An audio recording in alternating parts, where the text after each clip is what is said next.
بسم اللہ الرحمن الرحیم۔ رسول اللہ صلی اللہ علیہ وسلم طائف سے محاصرہ ختم کر کے واپس آئے تو جیرانہ میں کئی روز مال غنیمت تقسیم کیے بغیر ٹھہرے رہے۔ اس تحقیق کا مقصد یہ تھا کہ حوازن کا وفد طائف ہو کر آپ کی خدمت میں آ جائے اور اس نے جو کچھ کھویا ہے سب لے جائے۔ لیکن تاخیر کے باوجود جب آپ کے پاس کوئی نہ آیا تو آپ نے مال کی تقسیم شروع کر دی۔ 9 مسلموں کی تالیف قلب کے لیے انہیں بڑے بڑے حصے دیے۔ ابو سفیان بن حرب کو 40 اوقیہ کچھ کم 6 کلو چاندی اور 100 اونٹ عطا کیے۔ اس نے کہا میرا بیٹا یزید، آپ نے اتنا ہی یزید کو بھی دیا۔ اس نے کہا اور میرا بیٹا معاویہ، آپ نے اتنا ہی حضرت معاویہ کو بھی دیا۔ یعنی طرح ابو سفیان کو ان کے بیٹوں سمیت تقریباً 18 کلو چاندی اور 300 اونٹ حاصل ہو گئے۔ حکیم بن حزام رضی اللہ عنہ کو 100 اونٹ دیے گئے۔ اس نے مزید 100 اونٹوں کا سوال کیا تو اسے پھر 100 اونٹ دیے گئے۔ اسی طرح صفوان بن امیہ کو 100 اونٹ، پھر 100 اونٹ اور پھر 100 اونٹ، یعنی 300 اونٹ دیے گئے۔ اب آج کل بھی آپ اندازہ لگائیں کہ ایک اونٹ کی قیمت آج کل کے زمانے میں 1 لاکھ روپے ہوتی ہے۔ کچھ دوسروں کو 50 اور 40 اونٹ دیے گئے، یہاں تک کہ لوگوں میں مشہور ہو گیا کہ محمد صلی اللہ علیہ وسلم اس طرح بے دریغ عطیہ کرتے ہیں کہ انہیں فقر کا اندیشہ ہی نہیں۔ 9 مسلموں کو دینے کے بعد رسول اللہ صلی اللہ علیہ وسلم نے رسول اللہ صلی اللہ علیہ وآلہ وسلم نے حضرت زید بن ثابت رضی اللہ عنہ کو حکم دیا کہ مال غنیمت اور فوج کو یکجا کر کے لوگوں پر مال غنیمت کی تقسیم کا حساب لگائیں۔ انہوں نے ایسا کیا تو ایک فوجی کے حصے میں 4 اونٹ اور 40 بکریاں آئیں۔ جو شہ سوار تھا اسے 12 اونٹ اور 100 بکریاں ملی۔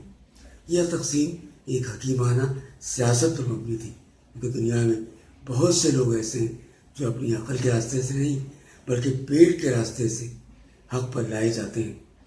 یہ سیاست پہلے سمجھی نہ جا سکی، اس لیے کچھ زمانوں پر حرف اعتراض آ گیا۔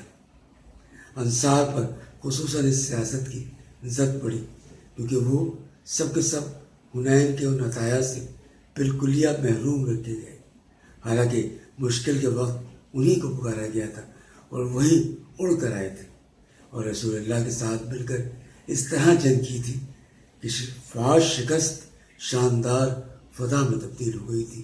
لیکن وہ دیکھ رہے تھے کہ بھاگنے والوں کے ہاتھ بھرے ہیں اور وہ خود محروم اور تہی دست۔ ابن اسحاق نے ابو سعید خدری رضی اللہ عنہ سے روایت کی ہے کہ جب رسول اللہ صلی اللہ علیہ وسلم نے قریش اور قبائل عرب کو وہ عطیے دیے اور انصار کو کچھ نہ دیا تو انصار نے جی میں پیچ و تاب کھایا اور ان میں بہت چمگوئیاں ہوئیں، یہاں تک کہ ایک کہنے والے نے کہا خدا کی قسم رسول اللہ صلی اللہ علیہ وسلم اپنی قوم سے جا ملے۔ اس کے بعد حضرت سعد بن عبادہ رضی اللہ عنہ آپ کے پاس حاضر ہوئے اور کہا یا رسول اللہ، آپ صلی اللہ علیہ وسلم نے اس حاصل شدہ مال میں جو کچھ کیا ہے اس پر انصار اپنے جی میں پیچ و تاب کھا رہے ہیں۔ آپ نے اسے اپنی قوم میں تقسیم فرمایا۔